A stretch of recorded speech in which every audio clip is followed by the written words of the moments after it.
ఈ patient 23 years అండి. పిల్లలు లేరు అని చెప్పేసి, మ్యారేజ్ అయ్యి 4 ఇయర్స్ అయింది. పిల్లలు లేరు అని చెప్పేసి మన దగ్గరికి రావడం జరిగింది. స్కాన్ చేస్తే పెద్ద అండాశయంలో గడ్డ ఉందన్నమాట, 8 సెంటీమీటర్ల సైజు. అందుకని చెప్పి మనము ఇప్పుడు ఆపరేషన్ ప్లాన్ చేసాము. లాప్రోస్కోపీ ద్వారానే ఈ గడ్డని తొలగిస్తామన్నమాట. హలో అండి, నేను మీ doctor Mrudula, consultant gynaecologist and infertility specialist, Suresh hospital, Vinukonda. ఈరోజు ఇప్పుడు మనం ఈ కేసు చూసాం కదా. ఈమెకి ఏంటంటే పెద్ద అండాశయం గడ్డ ఉంది, చిన్న వయస్సు, పిల్లలు లేరని చెప్పి మ్యారేజ్ అయ్యి 4 ఇయర్స్ అయినా అని మన దగ్గరకు వస్తే స్కాన్లో గడ్డ ఉందని తెలిసింది. సో గడ్డ ఉన్నప్పుడు ఏంటంటే పీరియడ్స్ అనేవి రెగ్యులర్గా రాకపోవడము, పిల్లలు అందడంలో కూడా ఇబ్బంది ఉంటుంది. ఈ గడ్డ సైజు పెద్దది కాబట్టి మనము సర్జరీ ప్లాన్ చేసాము.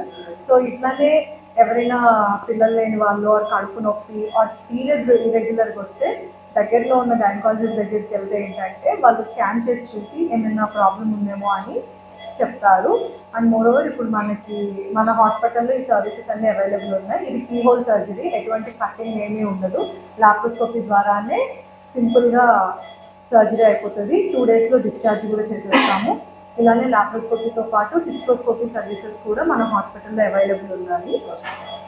వినుకొండలో ఫస్ట్ టైం ఇన్ఫర్టిలిటీ సర్వీసెస్ ఇప్పుడు మన హాస్పిటల్లో ఉన్నాయి. బోత్ మేల్ ఇన్ఫర్టిలిటీ, అబ్బాయిల్లో ప్రాబ్లం ఉంటే మన దగ్గర ఆండ్రాలజిస్ట్ ఉన్నారు, అలానే అమ్మాయిల్లో ఏమైనా ప్రాబ్లం ఉంటే ఇన్ఫర్టిలిటీ సర్వీస్ ఉన్నారు.